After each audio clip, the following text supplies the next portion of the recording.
اور یہ شعبان، نصف شعبان کی جو رات ہے، آپ نے فرمایا سب کو اللہ معاف کر دیتا ہے، مومنین کو، ایمان والوں کو، مسلمانوں کو، لیکن جو اللہ کی ذات کے ساتھ شرک کرے، چاہے وہ مسلمان ہو چاہے کافر ہو، اس کو اللہ معاف نہیں کرتا، اور جو کینہ پرور ہے اس کو بھی معاف اللہ نہیں کرتا۔ 15 شعبان ہو یا 14 شعبان، یہ 15 شعبان آنے سے پہلے کرنے کا کام یہ ہے کہ اللہ سے ہاتھ اٹھا کر توبہ کر لیجئے۔ کرنے کا کام کیا ہے؟ ہاتھ اٹھائیے، اللہ اگر انجانے میں بھی مجھ سے شرک ہو گیا اللہ مجھے معاف کر دے، انجانے میں بھی مجھے شرک ہو گیا مجھے معاف فرما دے۔ یہ رات آنے سے پہلے یہ کرنا چاہیے، حقیقت میں اللہ سے توبہ کرنے لی چاہیے، انجانے میں بھی شرک ہو گیا معاف کر دے تو اللہ اس رات کو معاف کر دے گا۔ اور دوسری بات کہ اگر کسی کے بارے میں نفرت ہے تو دلوں کو صاف کر لیں، یہ کام حقیقت میں کرنے کا ہے۔ اگر مناسب ہے، مناسب اور صحیح طریقہ شریعت کا یہ ہے کہ جا کر معافی تلافی کر کے اپنے بھائی کو، اپنی بہن کو، اپنے کو، اپنے مسلمان بھائی بہن کو راضی کر لیں۔ اگر وہ آپ سے ناراض ہیں ان سے معافی مانگ لیں، ان کو راضی کر لیں اس رات کے آنے سے پہلے، تو اللہ تعالیٰ اعلان کر دے گا اور انشاءاللہ لسٹ میں شامل کر دے گا، معاف کرنے والوں کی لسٹ میں، جن کو اللہ نے معاف کر دیا۔ تو یہ حقیقت میں یہ کام کرنے کا ہے۔ باقی محفلیں سجانا اور بڑے بڑے لوگوں کو دور سے منگوانا، نعتیں کہلوانا، اس طرح کے عجیب و غریب فنکشن کیے جاتے ہیں، سال میں صرف ایک رات یا 2-3 مخصوص کی ہوئی ہیں راتیں، اس کو یہ ثابت نہیں ہے۔ آپ کو کچھ لوگ کہیں گے 100 رکعتیں پڑھنی چاہیے 15 شعبان کی رات، یہ موضوع اور من گھڑت روایت ہے۔ کچھ لوگ آپ کو کہیں گے کہ رات کو اللہ آتا ہے نصف شعبان کی رات کو فقوموا، رات کو اٹھا کرو، جاگا کرو اور جو ہے قیام اللیل کیا کرو، اگلے دن کا روزہ رکھو، یہ بھی من گھڑت روایت ہے۔ آپ کو کچھ لوگ کہیں گے کہ جو بنی کلب جو قبیلہ ہے اس کے لوگوں، اس کے بکریوں کے بالوں سے زیادہ لوگوں کو اللہ معاف کر دیتا ہے، یہ بھی من گھڑت روایت ہے۔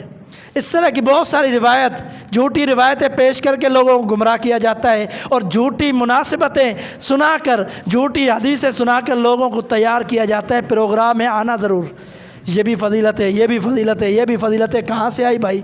قرآن دکھاؤ، حدیث دکھاؤ، اگر ہے تو اللہ کی قسم میں تیار ہو جانے کے لیے۔ میں خود اپنی اس جامع مسجد تقویٰ کے اندر محفل سجواؤں گا اگر کسی نے مجھے ثابت کر دیا کہ 15 شعبان کی رات میرے پیارے پیغمبر محمد رسول اللہ صلی اللہ علیہ وسلم نے ایسا کام کیا ہے، صحابہ نے کیا ہے، خلفائے راشدین نے کیا ہے، تو میں تیار ہوں کرنے کے لیے۔ سر آنکھوں پر میرے پیغمبر کا فرمان، سر آنکھوں پر میرے رب العالمین کا فرمان، لیکن انسانوں کے فرمان جتنے بھی ہوں اگر وہ ثابت نہیں ہے پیارے پیغمبر سے، مجھے قبول نہیں ہے، آج بھی قبول نہیں ہے، کل بھی قبول نہیں ہے، اور گزشتہ دنوں میں بھی میں نے قبول نہیں کیا جو ثابت نہیں ہے، اور قبول کرنا بھی نہیں چاہیے، کیونکہ ہمارے لیے آئیڈیل کون ہے؟ محمد رسول اللہ۔ اور کچھ لوگ آپ کو یہ بھی کہیں گے، آخری بات کر رہا ہوں، کچھ لوگ آپ کو یہ بھی کہیں گے انا انزلناہ فی لیلۃ مبارکہ، قرآن مجید کی آیت ہے، یہ شعبان کے بارے میں ہے، بلکہ یہ کہیں گے کہ شعبان کی 15ویں رات کے بارے میں ہے کہ ہم نے اس قرآن کو نازل کیا مبارک رات میں۔ یہ کہیں گے کہ یہ 15 شعبان کی رات کے بارے میں یہ آیت ہے، حالانکہ آپ جانتے ہیں عقل مند ہے، سمجھدار ہے، آپ میں سے کافی لوگوں نے قرآن کا ترجمہ بھی پڑھا ہوگا، الحمدللہ سارے ساتھی ذی شعور ہے، سمجھدار ہے، اس لیے تو جمعہ پڑھنے آئے، عقل ہے، سمجھ ہے، ان کو پتہ ہے کہ جمعے کی اہمیت کیا ہے، فرضیت کیا ہے، اس لیے کام کاج چھوڑ کر جمعے کے لیے آئے ہیں۔ یقیناً آپ جانتے ہیں، سمجھدار ہیں، کئی دفعہ آپ نے سنا ہوگا اللہ نے قرآن کے نزول کے بارے میں ایک مستقل قرآن کی صورت نازل فرمائی ہے، مستقل ایک صورت جس کا نام ہے سورۃ القدر، سورۃ القدر نام ہے، یہ آخری پارے کے اندر سورۃ القدر، انا انزلناہ فی لیلۃ القدر، واضح طور پر الفاظ موجود ہیں کہ ہم نے قرآن مجید کو نازل کیا لیلۃ القدر کی رات میں، یہ ترجمہ ہے آیت کا، اور وہاں آیت کیا ہے؟ ہم نے مبارک رات میں قرآن کو نازل کیا، جس کا مطلب ہے وہی مبارک رات کون سی ہے؟ قدر والی رات ہے، اور اسی رات کو فیصلے کیے جاتے ہیں معاملات۔ اور یہاں تک لوگ کہیں گے آپ کو کہ اس رات کو یہ ہوتا ہے کہ جو ہے اعمال جو ہے سب مٹا دیے جاتے ہیں اور دفتر صاف کر دیے جاتے ہیں۔ اس طرح کی بہت ساری باتیں آپ کو ملیں گی۔ نئے فیصلے کیے جاتے ہیں، پرانے سارے فیصلے ختم ہو جاتے ہیں۔ ایسی کوئی بات نہیں ہے، بلکہ یہ لیلۃ القدر کے بارے میں ہے کہ اللہ تعالیٰ فیہا یفرق کل امر حکیم، فرمایا کہ اس لیلۃ القدر کی رات کو اللہ تعالیٰ تمام دنیا کے جو کام ہوتے ہیں فرشتوں کے سپرد کر دیتا ہے۔ لیلۃ القدر کی رات 15 شعبان کی رات نہیں، یہ ثابت نہیں ہے، بلکہ یہ قرآن نازل کب ہوا؟ لیلۃ القدر کی رات۔ مہینہ کون سا تھا؟ رمضان کا۔ شہر رمضان الذی انزل فیہ القرآن، اللہ نے فرمایا رمضان کا مہینہ ہے جس میں قرآن نازل ہوا۔ تو عزیز ساتھیو، کہنے کا مقصد اللہ کی قسم کسی پر طنز نہیں ہے، کسی پر کوئی مذاق نہیں ہے۔ کہنے کا مقصد یہی ہے کہ اللہ کے لیے دین کو سمجھیں، شریعت کو سمجھیں۔ 10 روپے کی چیز ہم لیتے ہیں نا، اس کو 10 مرتبہ دیکھتے ہیں۔ 10 روپے کی چیز لیتے ہیں، 10 مرتبہ دیکھتے ہیں کہ یہ صحیح بھی ہے، خراب بھی ہے یا صحیح ہے۔ اگر تھوڑا سا نقص واپسی کر لیتے ہیں۔ دین کا معاملہ آپ کیا معمولی سمجھتے ہیں؟ اس کو کیوں نہیں چیک کرتے؟ جو بھی آیا کر لو، جو بھی آیا چھوڑ دو، اپنی مرضی چلاؤ، یہ دین نہیں ہے۔ دین کا مطلب، دین کا معنی یہی ہے کہ وہی دین اور وہی شریعت، وہی اسلام ہے جو پیارے پیغمبر لائے، اس کے مطابق عمل کرنا ہے۔